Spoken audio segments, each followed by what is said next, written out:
All right, for the next step of this project, most of us have our image, our concept drawn onto the large scale. So I want our point of emphasis to be brought to a point. Mine's going to be right here where the head is at. And this is our subject matter. My subject matter is a cat. Some of ours are a still life. This is one from last year. And then, of course, I have my example for this project of a bird. Okay, so the background you can see has got a lot going on in it, and so does the bird itself.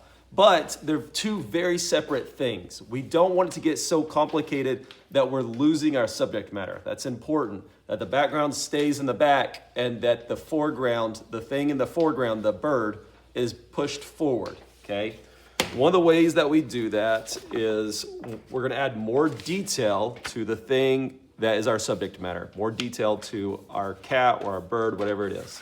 One of the ways we could do that is by adding things like colored pencils or more layers of watercolor or any of those things. So I'm going to take some colored pencil and start to emphasize parts of this cat. And it is up to you how you color it. I don't like using realistic colors. I don't typically go with photorealism. I like colors that are unique and kind of wild and out there and makes the viewer think, like, why did he choose those colors?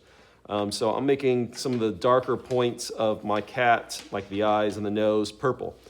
I'm going to draw in. This is also a good chance, a good time to add in small details using your colored pencil, especially if you don't have control of your paintbrush yet. You can already see how he's being pulled out from the background by adding that. Another thing is you could add another layer of watercolor. Once again, I always want to work from a puddle. I don't want to work from the paint cake itself, so I don't want to go directly from the paint cake to the paper.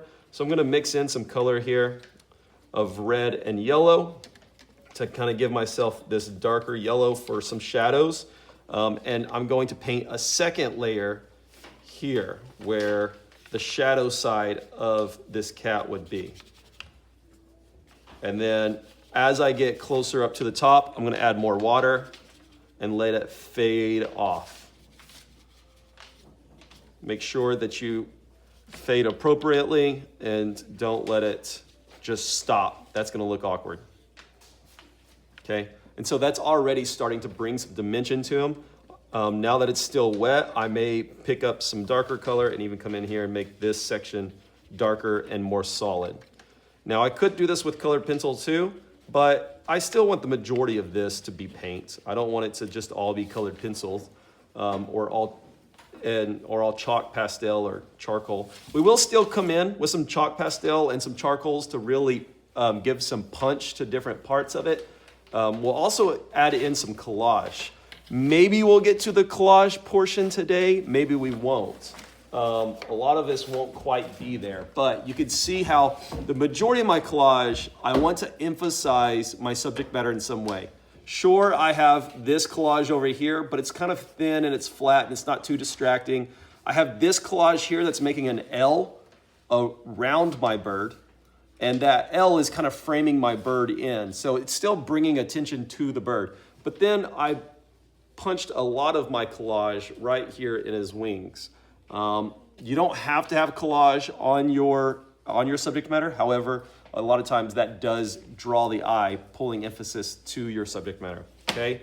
So we can get to this point. I would still focus on painting the subject matter for now, and then we can work on the background more next time, adding more colors, more interesting things going there. But for now, I would focus on adding collage elements, paint, colored pencils to the actual subject, trying to make it look better.